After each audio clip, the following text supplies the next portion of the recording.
Welcome to the Second Reading Podcast from the University of Texas at Austin. The Republicans were in the Democratic Party because there was only one party. So I tell people on a regular basis, there is still a land of opportunity in America. It's called Texas. The problem is, these departures from the Constitution, they have become the norm. At what point must a female senator raise her hand or her voice to be recognized over the male colleagues in the room? And welcome back to the Second Reading Podcast. I'm Jim Henson, director of the Texas Politics Project at the University of Texas at Austin. Happy to be joined again today by Josh Blank, research director of the Texas Politics Project. How was your week off-ish, Josh? It was good. A lot of pool time. I think as the nature of these things go, maybe this is just life or maybe this is life in 2022, but, ups and downs. Yeah. Right. But mostly very nice. Yeah. It's hashtag blessed. I think we've given up on salad days. Yeah. Good. Yeah. Right. I was like, good enough is what I'm going for usually. Well, it's funny. You and I were talking about this as you came back about, you were saying it seemed maybe kind of quiet last week. Kinda. But you were also probably, at the pool. And I think, was purposefully not looking. There's been a lot going on, I think, in certain kinds of ways. Now, not in obviously there's a few big headline things, but, the comptroller's report on, upgraded estimate of the biennial revenue estimate, big story, a bunch of, a lot going on. But I think what we want to focus on today, which I think is arguably the biggest story of the week, at least going into the week, and a big important thing overall, as I think will become clear, at least that's what we think. Want to focus on the report that was issued this past weekend by the House Investigative Committee on the Robb Elementary shootings. Now, this report was released on Sunday, attendant to a convening of the committee in Uvalde with community members. A little background on the committee. This was, pursuant to, a request / decree by the governor. The Senate and the House both formed committees. The two committees have taken kind of different approaches. I think we've talked about the Senate committee in here a couple times. The House committee was a different kind of committee that Speaker Dave Phelan put together, chaired by Dustin Burrows, Republican and that Dustin Burrows ally. Yes, that Dustin Burrows. And as much as you can sort of settle on these categories, more or less an ally of obviously a trusted person as far as it goes by the speaker. Democrat Joe Moody, who has also been, he's, a Democrat, but somebody who has been comparatively aligned with the speaker, shall we say. I would say respectfully active in the space. Yeah, had been, was given emphasis on respectfully. Yeah, was given a position in the chamber by the speaker, et cetera. And then, an interesting selection, I thought at the time, and, but, explainable in political terms, then former Chief Justice, not Chief Justice, former Justice of the Supreme Court, Eva Guzman, who had recently finished third as a candidate in the race, for Attorney General. So, and then, a bucket of staff members. And, they had a series of executive session hearings, meaning hearings that were held not in the public eye, took a lot of testimony, promised to produce an interim report. This interim report was distributed Sunday to great interest. And relatively quickly. I'd say the process. Yeah, and I think, we're going to have a lot to say about the report, but just to get it out front, they did a service with the report. Yeah, I think so, for sure. I think particularly given, the very erratic and often contradictory release of information and, frankly, the politics and blame shifting that have been going on, across the political system, across principles, including the leadership of the state. And I think there was a real hunger for something that synthesized what we think we know up to this date, included some things we don't know, and we'll talk a little bit about that. But I think, as I remember my first read of the document on Sunday afternoon, Lazy Sunday. It was nice to have, I mean, nice is the wrong word. It was engaging and useful to read a comprehensive kind of accounting of some of the things that we know to date. Particularly, the background of the shooter, attacker, as we say. The attacker is the term they use in the report, right? And an attempt at constructing a linear narrative of the response. Now, journalistic outlets have done this, and they've done, not a terrible job. But I mean, there's just been so much dispute, and I thought the committee report does a good job of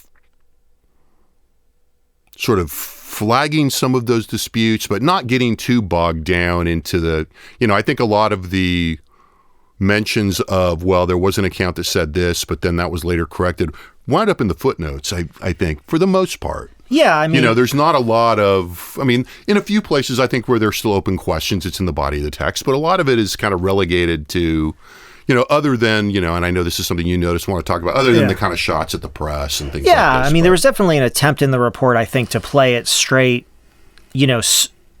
so much as playing it straight occurs within some pretty clear boundaries. Right. And I think, and I said, as people who've followed this, very closely, and I'd say closely professionally and more closely than I'd probably like personally. Yeah. It's not like reading the report, you don't come out with a better understanding, I think, of sort of a picture of really what happened that day and what didn't happen, maybe a little bit less. But no, I think that's right. And so, to that extent, and again, I mean, hats off to the staff. I mean, if someone out there hears this and knows better, correct me. But obviously, the staff did most of the work in the composing of this report, I would assume. Yeah. Because that's how things work. And, they did a good job of this, I think. So let's talk about it. So top lines of the report, we have some notes sort of, tell us a little bit about the top lines in the report, Josh, based kind of on, we've got notes sort of arranged in the order that they're presented in the report.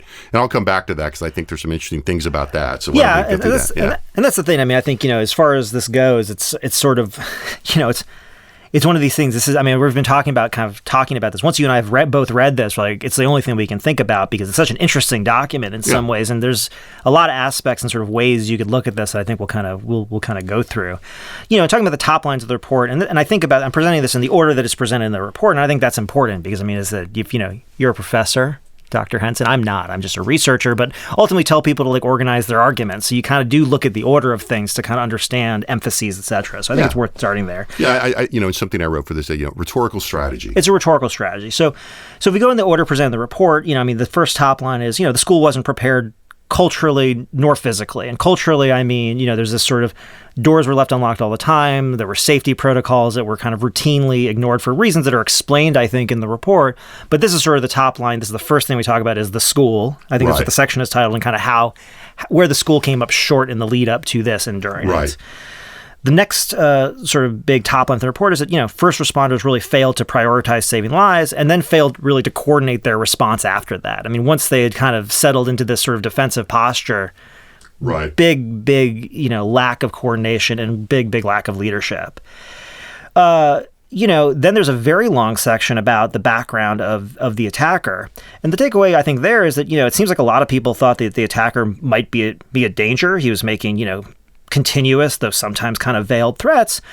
And yet, no one prior to the attack. And yet no one really seemed to take him or that danger really terribly seriously. Now, it does raise the question of had they taken it seriously, what would the next steps have even been? Yeah, I mean, I think there's a lot of there's a lot of questions. I mean, that is an interesting, not to jump ahead, but I mean, it's an implicit point of emphasis, I think, in that account that there were several instances where people around him detected what we would think of retrospectively as warning signs. Yeah, I mean, look, it's trouble. I mean, whether it's a failure of individuals around this person, whether family members, loose acquaintances or whatever, or of society in general, that someone can kind of jokingly be called school shooter repeatedly by multiple people as he's making these veiled threats, and it kind of never gets escalated. I mean, that's sort of just another discussion for another day, but it does. But it doesn't trigger any kind of response, and that's pretty kind of par for. I mean, I think that's one of the things that the report is sort of flagging. We should also mention, I mean, as the preface of the report is very explicit about the fact that this is an interim report. They will continue. They will learn more. Intend to continue to work. And the preface, has a lot of, I mean, there are caveats, and I don't mean that in any derogatory way, where they say, look, some of this may turn out to be wrong. Yeah. We will certainly find out more. There are sources of information we don't have. Now, I do think in a couple of spaces they use that as to prepare the ground for some evasion. But nonetheless, it is fair to say that, they are promising more to come. Right. And they acknowledge, that there are, limits to what they know right now. So then after kind of the top line, so this is how the report was organized, the next sort of piece of this, I think, is kind of what was the media response to this, which I think was pretty good for the most part. And I was kind of scouring through the articles, but then sort of the takeaway articles, so what are the 4 things, what are the 5 things, what are the 6 things? And they really kind of, I think, seized on 4 major pieces of the report. Number one, the size of the law enforcement presence there that day. It said almost 400 officers. The lack of sort of incident command, leadership, and the lack of communication. So that's one kind of bucket of just sort of... And I think that, most of the accounts that I have read lead with that. Yes. That's the lead is broad swath of law enforcement failure across federal, state, and local agencies in general terms as a summation of the report. Yeah, and I think there's also something there, and I mean, look, once you start interpreting something, you interpret it, right? Yeah. And so I think there is an aspect to this that I think is kind of obvious, and I'll just say it, which is there is sort of a media response to this that says, hey, look, here was another mass shooting, and by the way, there were 400 cops there. Yeah. And I think that's, and I think that's worth, that's worth flagging, explicitly that one of, and I don't know, I think this was the first time that we had seen this thorough an accounting of the personnel. But I mean, the report actually says what, 376 law enforcement personnel. I counted it for the thing, I think for 18 different agencies. Something like that. Around that. But mostly 150 or so border patrol agents, about 91 DPS officers, and then about, teens or handfuls of other. Right. And then, and again, I mean, there's not, most of the agencies in that rural, predominantly rural region don't have a total of 90 personnel. Yeah, no, employed. At all. No. So that's one. There's a seizing on sort of this, as you already kind of mentioned, this seemingly kind of fundamental systemic failure critique, which I think we're going to come back to. Another sort of big, sort of the interpretation of the report is, either that, school safety fell short, the locks, the communication systems, or was too relaxed due to a number of factors. They talk about these bailouts, which is basically when usually, I mean, I don't know if it's a large number, but a number of undocumented immigrants in a vehicle are trying to get away from border control and essentially crash the vehicle and then scatter. Right. And this has been triggering a large number of lockdowns in the schools. Including deployment of randomization. Yeah. Well, anyway, so a number of factors, bailouts, old infrastructure, bad communication systems, even kind of the substitute, the use of substitute teachers. We'll come back to this. And then, the other the last sort of general media responses, the reporting of a newer, or at least more comprehensive accounting of the attacker's background and kind of led up to this. So that's those are the 2 pillars of kind of the broad kind of, here's what the report kind of was, how it was organized. Here's what the media response is. And I think the next thing we should kind of talk about before we get into some of the more of the politics of this, which is really what this podcast is about, right? Is sort of the other high level takeaways. And these are things that, like, I think, going back to what I was thinking was, and this is like, you and I have been following this really closely. So what are some other things that kind of stand out to me, I guess, or you as sort of a reaction to this thing? So, the first thing I say is, obviously, this is a political document. I mean, I don't want, there's gambling going on here. I mean, the report opens and closes with sort of not very veiled digs at the media, first for reporting and then correcting the inaccuracies propagated by the state. And then for releasing information before the committee was done with its report, which is sort of high-profile thing. They've gone with the video release and some other stuff. Yeah. The video release, I think, was, and just to make sure people know what we're talking about, I mean, early in the week prior to, and actually it might have even been the previous Sunday night or early the Monday, a week before the report came out, there had been a lot of discussion about the compilation of video that the committee and some of the investigating agencies had an edited version of that made its way into the hands of the Austin American Statesman, KXAN, and the increasingly ubiquitous Tony Pulaski. Yeah. And I mean that as a compliment. Yeah, Tony. I would say he was good before you hear this. He was good before he was increasingly ubiquitous. So right. I want to say that. There was a lot of bad feeling about the fact that video had been leaked. Some criticism of the Statesman and KXAN for releasing it prior to the committee, right. Although I think for the most part, it was, and it became, like in strictly political terms, I mean, I'm sure there were some people that were unhappy about it simply because it was it created yet another news cycle or two, to use a quaint term, at the national level in which right. this, I certainly, in flipping through, the major cable channels, saw this footage many times in the following week on the major cable networks, and all of them. Right. I'm sure they would have much rather released it in the context that they wanted. Yes. So, something else that kind of stands out, this is kind of, broad, but I mean, there are a lot of habitual themes of Texas politics in this report. You've got an under-resourced school district kind of making do with what it has. You have, a student, in this case, kind of falling through the very large cracks in the system repeatedly. Yeah. Poverty. Especially rural poverty. I mean, I would say rural infrastructure is something that kind of comes up in this if you think about it. And then, the thing that's kind of leading next is, blaming the feds, blaming, immigrants in terms of the breakouts, and really, the kind of through theme in a lot of ways, blaming the locals. Yeah, and I think it's worth decomposing that just a little bit. I mean, in terms of the, look, it's an election year in Texas. And so there has been, from the very first moment, a lot of consciousness of who was going to be blamed for this. Now, that is going to happen whenever something goes wrong in a really big, fundamental, dare we say, systemic way. Right. To use the language of the report. And, in an election year, that is going to be even more pronounced. I think you have to be willfully... what's the word? Ignorance, not the right word. I mean, I think you have to be a little willfully naive to say that, efforts to say, hey, the federal government, really, sort of snotty remarks about the federal government, a lot of emphasis on, the role of, the immigrant pursuits, prior, that they had sort of softened the system and, made teachers and administrators and law enforcement, a little lax about security alerts at the school. Yeah.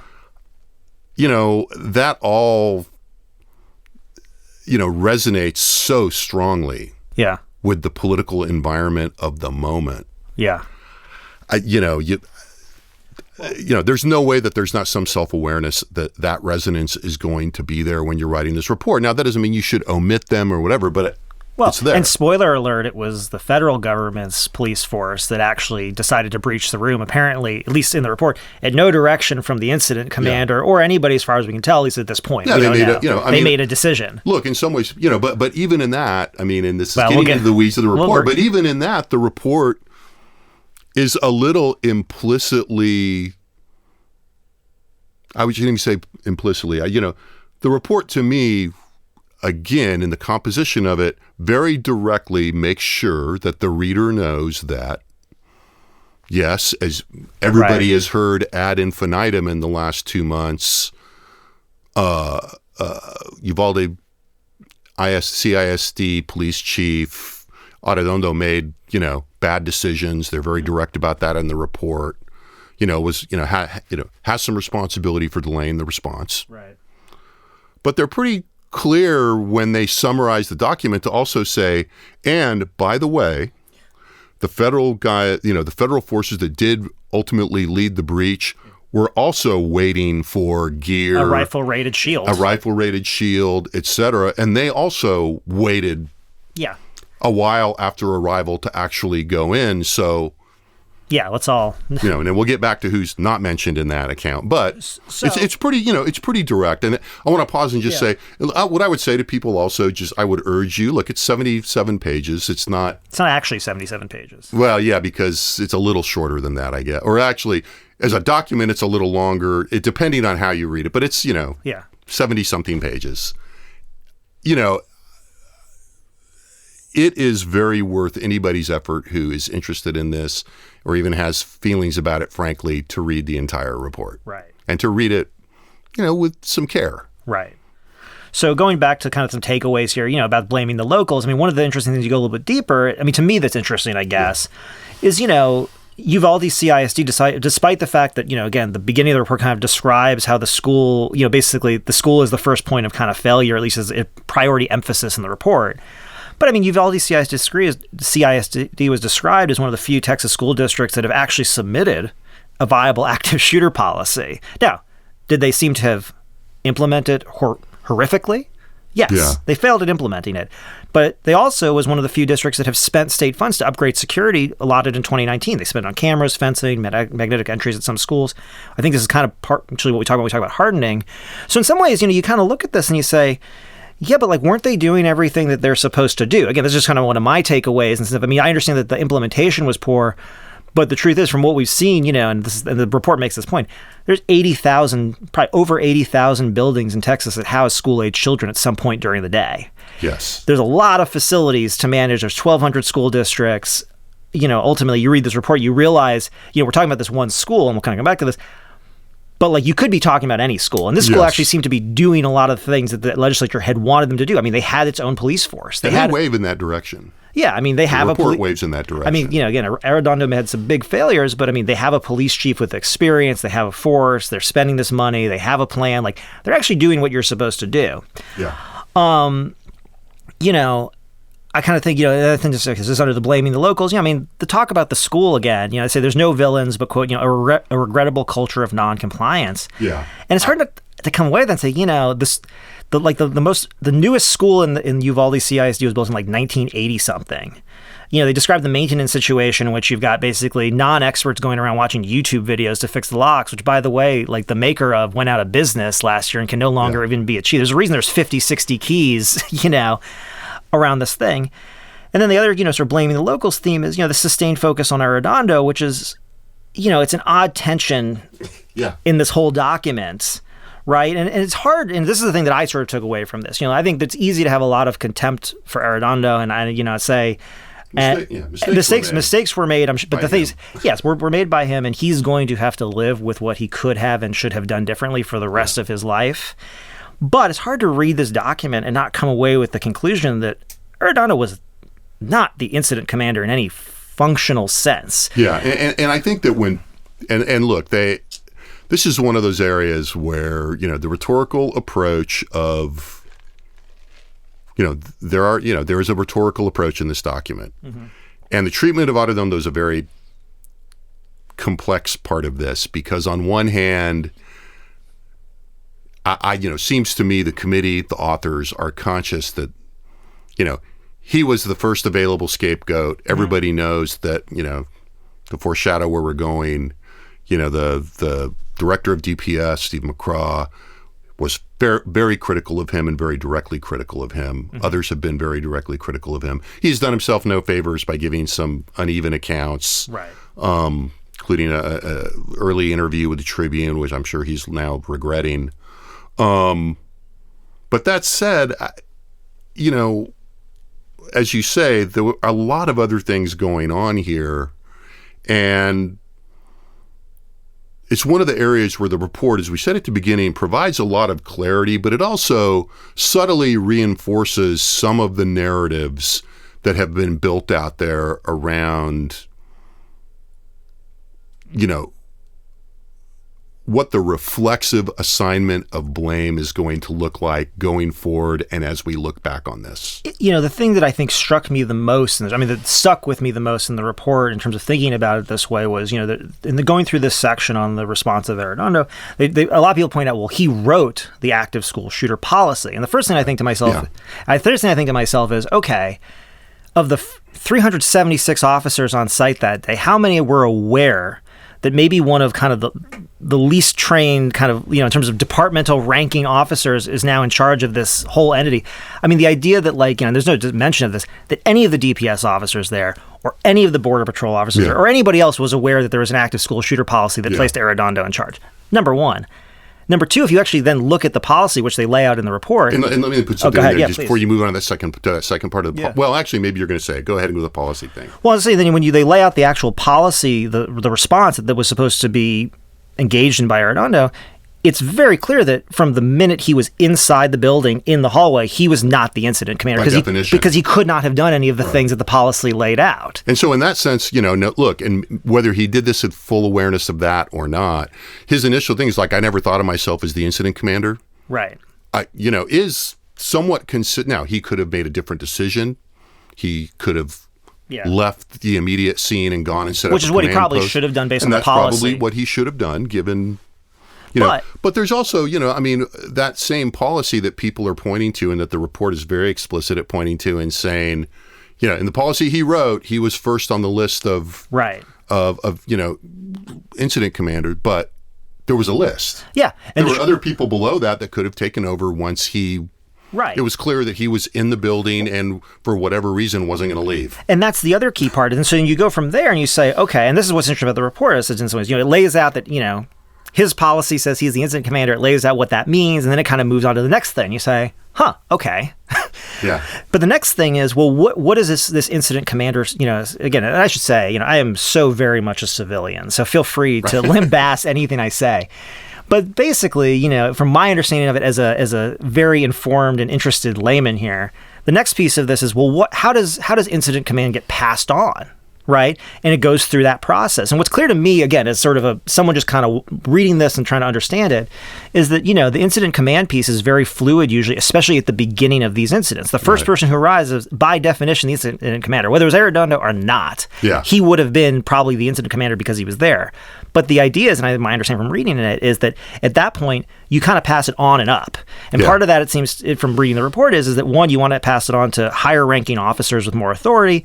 Number two, you want to pass on the information up the chain. Number three, by passing the information on, then that now in charge officer can delegate the responsibility to create the organization that wasn't there. And the report, to be fair to the authors of the report does do a good job of, in some ways, dropping Arredondo in the oil, but also stepping back and saying, and this is where they're talking about a systemic breakdown. There's a lot about the flawed information flow. There's a lot about the lack of infrastructure for this, and a lack of communication. So I don't want to, get too bogged down in all that. But no, absolutely. But I think, the point is, the report walks up to the point of saying, this is what we would expect to happen, and then they say, and it didn't. Moving on. Yeah. And that's sort of, I think, to real quick, as far as political omissions go, the one that stands out is, one of the two sort of big ones really is, the Department of Public Safety had 91 officers there that day. And I believe that's the first time we've seen that number. I could be wrong. I'm pretty sure it is. And so, while the individual failings of Arredondo and the Uvalde police are they're kind of this great detail, everything that's going on around their involvement, outside of the hallways, outside of rooms 111 and 112, is basically described somewhat breezily as systemic failure, without any sort of further content. Yeah, there's a couple of little, schematic details. As you say, you were saying earlier, before we came on, there's a couple of references of a couple of things that a DPS person does. Yeah. Right. But there's no real kind of sense of how they intersected. It's almost as if they were outside of the systemic failure. And I think this does move back to one, critique I would have of the coverage is that, and again, I think the rhetorical approach of the report encourages the pattern in the coverage that says, oh, they damn all law enforcement. But if you really go and look closely, they come down hardest on the locals. And then also, as I was saying earlier, take a couple of, very subtle, but I think still kind of pokes at the federal officials. Like, hey, these guys, weren't heroes either. Right. It's almost the implication. And the state level officials are almost entirely absent from the narrative. It's really, what's curious to me about it is, again, it's sort of like, it's like a play, right? It's like what's going on off stage, but to take the report and, they're sort of trying to acknowledge that, there's information flowing outside the room, outside the building among the officers about, there's children on the phone with 911 in the rooms. And part of what, what I would wonder, just to throw this out there, it's like, so who heard that when? Yeah. Who knew what outside? Because ultimately, I think, I understand. And look, it's a crazy situation, obviously. Yeah. And I think, when you get in there, I think, obviously in the first, I can imagine if you're standing outside as a law enforcement officer, even with the best intentions, how long is too long to wait when you think that you're reacting to the information that you have in front of you, right? It says, is 5 minutes too long? Is 10 minutes? What's going on? But at some point, you think after like 20, 25, 30 minutes, when you know that it's not a barricaded subject, or at least some people know that it's not a barricaded subject, you'd think at that point it's somebody's responsibility to like update the approach, right? And that's sort of just completely outside the bounds of what we're talking about in this report, which I think is interesting. And you said, I looked through, there's a mention of sort of DPS investigators providing information at the front of the report. There's a lot of references to those in the footnotes. And then there's basically 2 more references to DPS officers in the rest of the 77 pages. One is basically a passing officer asking a question. And the other substantive reference is to the role that, the regional director for South Texas played in a very inaccurate press briefing the day after the shooting, and basically kind of tries to absolve him of being wrong. It's and I'm going to put the quote here. It's, that says, Director Escalon, who is not based in Uvalde, had arrived on the scene shortly before the attacker was killed. He did not personally witness the bulk of the day's events, leaving him to depend on secondhand knowledge acquired from other law enforcement officers who had been part of the response. And it's like, and look, we have to say, look, there's definitely, looming over this, unmentioned in the report, is, the embarrassment to the governor for his factually incorrect statements in the earliest, on the first day, and in which the governor had to walk that back and go back and say, I was misinformed, it's terrible, whatever. But certainly below the surface, behind the scenes, there is a lot of search for whose fault was that? Well, again, yeah. And here the best they can say is, that was because he didn't know. And it's like, well, okay. So, that's kind of, sure. So, that's kind of, that's the one, that's one major absence. Do you want to add anything to the absence of DPS? No, I think just in terms of factual update, and I have no direct evidence that this timing was not a coincidence, but it certainly aligned with the timing of the report that on Monday, it was, DPS spokesman announced that DPS would be conducting an internal investigation of the response, and that, and DPS, focused on DPS, but that there was also already a Texas Ranger investigation of the response of all law enforcement that started right away. And there was a kind of implication in the statement that was quoted in the press saying, this is sort of standard operating procedure. Right. I was going to write about this in this piece that I posted to the blog today, and, I wound up editing it out. But there's it had very much the feel of like, we got this, nothing to see here, folks, move on. Yeah. And also, I think the other side, I think that's not going to work. Well, and that was the other implication was, this is kind of standard. So like, exactly. And and it was a Sunday night, so I'm not, bitching at anybody who might hear this and it gets back to DPS. But I wrote somebody, I wrote the DPS email address yesterday saying, because I couldn't find the statement. Right. So you mentioned the blog piece that you had written, and I think, and so part of that was focused on, again, the omission of the Department of Public Safety. The other thing that was a big omission, I think you did a really good job with the piece. I think people should read it. I know. I'm going to say, I think it's a good piece, and the truth is, I think, just as an aside, it's hard to, kind of interpret this document verbally like this in a way that sort of is, I think, feels fully satisfying. But I think in the blog piece, because you have the text in front of you and you're kind of referencing what's going on, I think you really do a good job of this. The other sort of major omission is the role of the weapon that the shooter had. Right. And what struck me about that, and what really was the burr under the saddle, among other things, in putting that piece together, which, is ultimately, it's got some of the public opinion stuff that we usually emphasize in the stuff we do on the site, but also kind of dwells on the text and, as I keep saying, the rhetorical strategy of the document.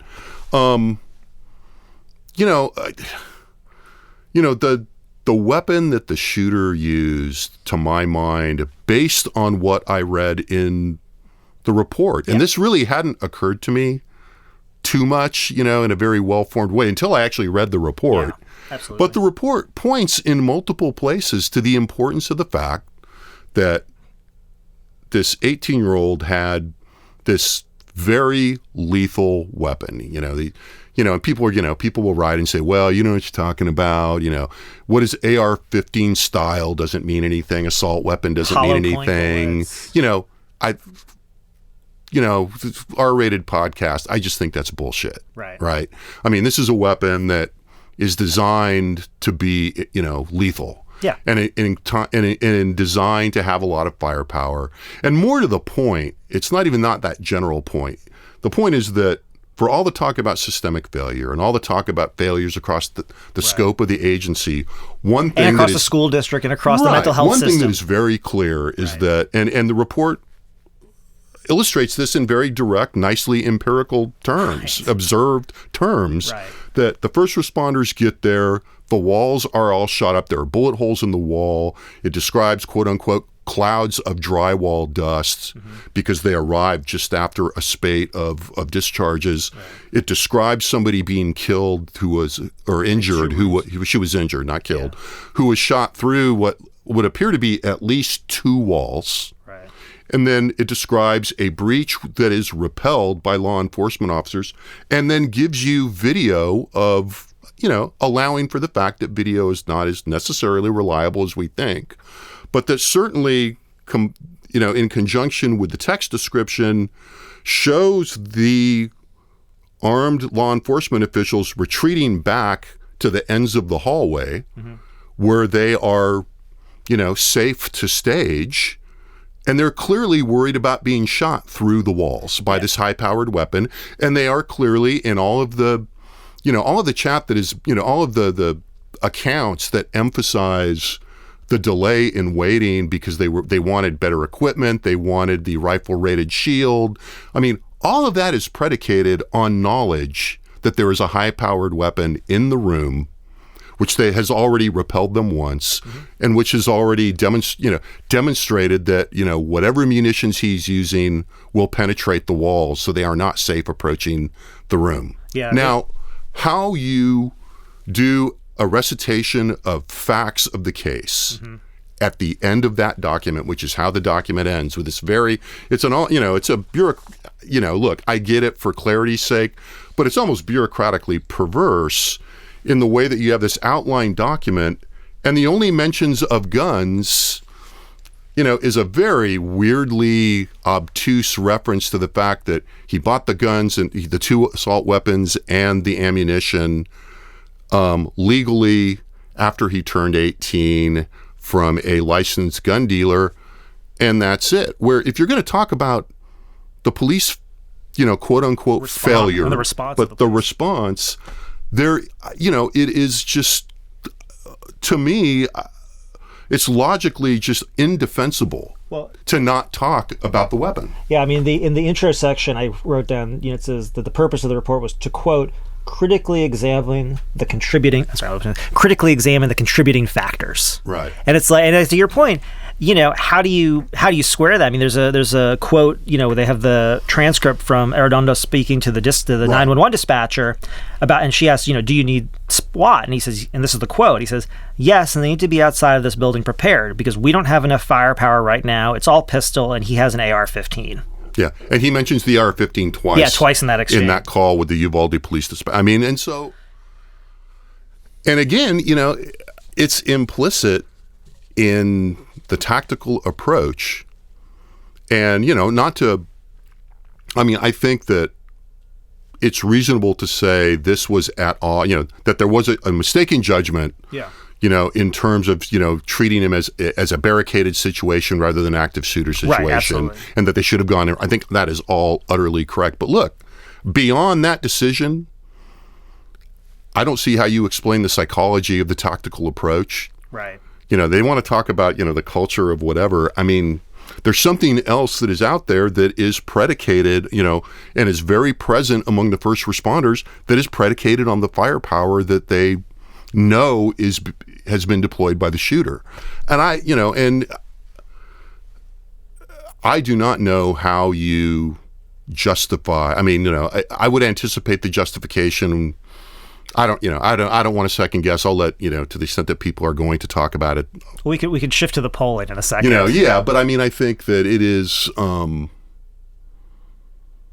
given the polling that we're going to talk about in a second, I don't see how you can look at that and not see the politics of guns, gun policy, gun safety, what we know about both popular opinion, public opinion, and elite opinion on this, and the positions of the parties, given the precedence of how this is played, to not see this as a starkly political omission in the report, and one that does a disservice. Yeah, it's unfortunate because we started the podcast, sort of praising the report for what it does, and we're ending by sort of, really highlighting. In some ways, we're doing what the report does. We're saying, hey, we're just here to call balls and strikes.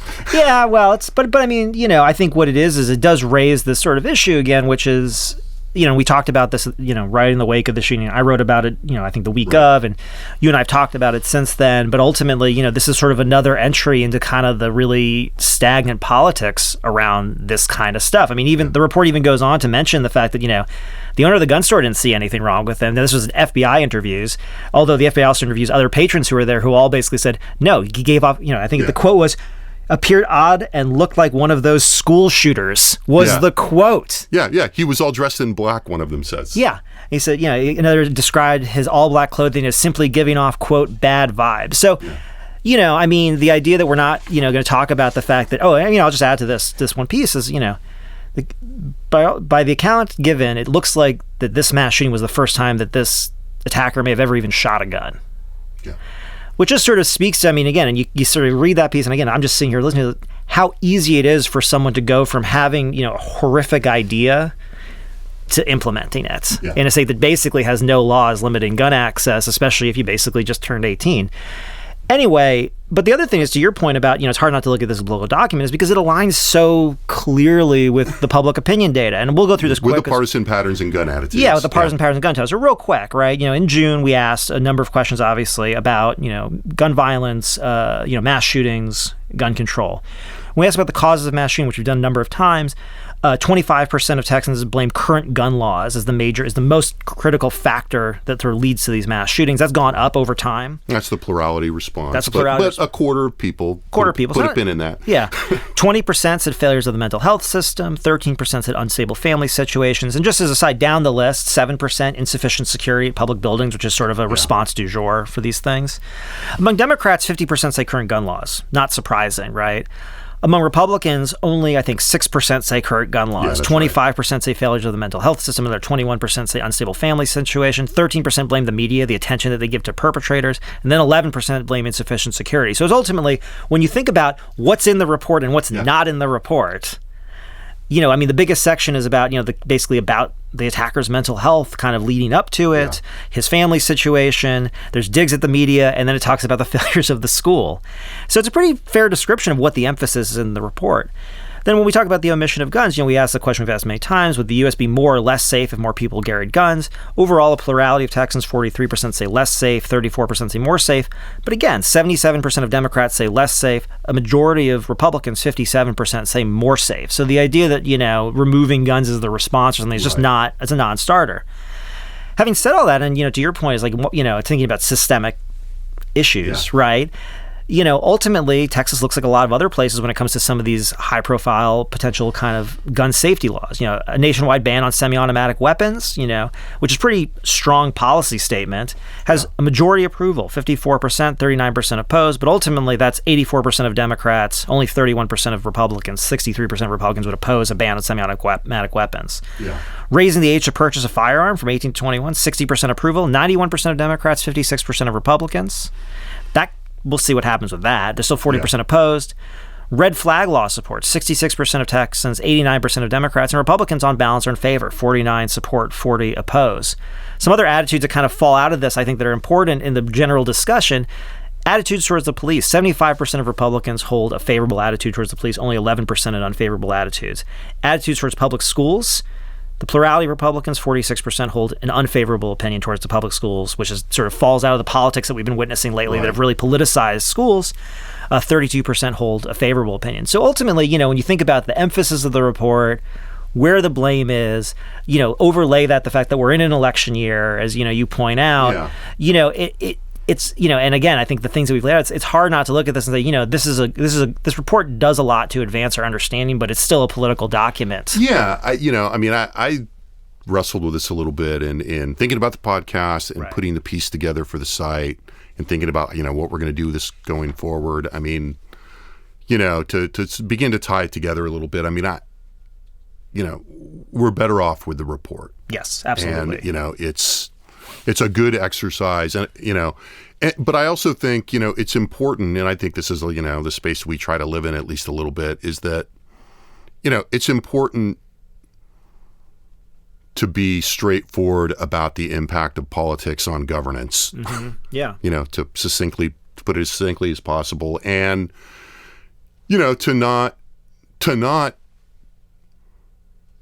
reserve those judgments because there is something we're still better off for having the report. I mean, to be clear-eyed about the report and what it says, you have to be clear-eyed, I think, about the politics, what's in there, why it's put together the way it is, and why some things are soft-pedaled. Well, and whenever anybody says, look, this isn't the time for politics, and then hands you and then does a press conference or releases a report, you kind of got to say, okay, we need to, and I think that's we just need to move past that. I think that's almost, I mean, I think that is something that we just, it's in everybody's interest to call bullshit on that. Right. In every opportunity you can, in an even-handed, clear-eyed way. But, to say, I mean, sort of anytime somebody says, oh, hey, like, this is not the time for politics, make sure you reach for your wallet. Right, exactly. To say the least. So, I think what we ought to do is, we had I want to flag a couple things that you added in the notes that didn't make it into the piece. And, one thing I think we need to come back to and that I'm very interested in, the data now are, as of yet, it's too soon, it's too indecisive, or it's too early to be definite. But, attitudes towards police on this are going to be very interesting. I mean, after several years now of the debate about policing being framed one way, this is a very different frame. This is a very different frame. And I'm curious about the degree to which this will have any durable effects, if they are, what it will be. I'm skeptical. So am I. Color me skeptical. Yeah, and I am too. But I mean, I think the timing, because I think the number, in terms of the fave-unfave, as I recall, between our June poll, that the numbers you quoted for, where attitudes toward the police were 52-28. Fave-unfave, yep. They ticked downward a little bit. Yeah. Not a lot. I think it was 4-6 points, something like that, maybe. Yeah, I have to go back and look. In that range. So that's why I'm, being very careful here. And if you look at the 4 or 5 times we've asked about favorability of the police, there's not a clear, it moves. It jumps around to events. I mean, I think, in a little bit. But it's an interesting dynamic that we are in right now. Mm-hmm. That. And there's a couple of different dimensions here, because there's the level of government dimension, and then there's the policing as attitude towards the police as an institution dimension. And then there's also, I'd say, the broader sort of, institutions writ large dimension, which are all kind of taking hits. And, there's something very kind of interesting going on with that. And just, in terms of just the immediate trade-offs and the mercenary part of politics, in which, if you're looking at blaming the police or blaming policies that you as a candidate in 2022 might have to own in some way, right? Guess who gets blamed? Yeah, that's true. And that may well not be durable, but I mean, it's interesting to see, and let me just say what I mean. I mean, you see Republican incumbents tapping into purposefully, conveniently, necessarily, so tapping into what one can recognize as, we've talked about this before, but an interesting kind of cross currents and attitudes about the police. Because on one hand, we see evidence of lots of reflexive respect, regard for authority, order, etc., particularly in Texas. We also see, in other kinds of ways, a skepticism and a reflexive, like, oh, get off my back, man. Yeah. And Republicans tend to tap into the respectful part of that much more than they do the anti-authority part of that. But it seems to have suited them at this point. Well, but I mean, in a way... and the other dimension there is the local, level but it's an interesting piece of this that I think, it merits watching. Yeah, I agree. I mean, I agree with you. I don't think it's going to be durable, but I mean, been wrong before. No, but I think what I'd agree with is then I'll kind of wrap up my thing. I mean, it suits them right now, and the question is, who is the one who receives, the bulk of the ire? I mean, they've done their best to really focus it on Arredondo, focus it on the locals. I'm curious to see what happens with McCraw and all this. I mean, when push comes to shove, he went up in front of the Senate, and look, he doubled down. It was borderline performative, and I'm not saying he doesn't hold the views that he held, probably very strongly about the police response there, but ultimately, he was casting a lot of blame, and it's hard not to look at this and think about, the winter storm, and all of a sudden, everybody in that small room is gone. Yeah. Right. So, I mean, that's kind of what I'm seeing is, how far out, does the water's edge move? The other thing is, and this is related to that, to me, what's really interesting and kind of cuts through the report in some ways is what the level of focus is in the report. And to me, it's if you really think, what is this report about? It's about what happened in the hallway. It's about what happened in the school, and it's about the attacker.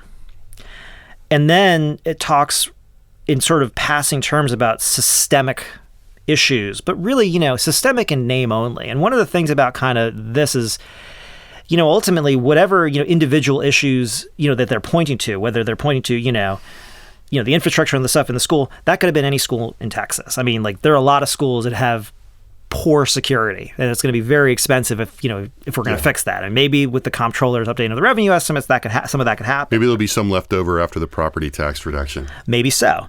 But when you say like there's all these systemic problems, it's like, okay, well, are you going to focus on the response of DPS? Are you going to focus on, the age of the infrastructure of the public school system in Texas? If the idea is that we're going to, have to harden all these schools, if we are kind of worried about, the nature of young men being isolated on the internet and having easy access to weapons, and we're going to ignore that last part, but young men being isolated on the internet and lashing out, that's a big problem.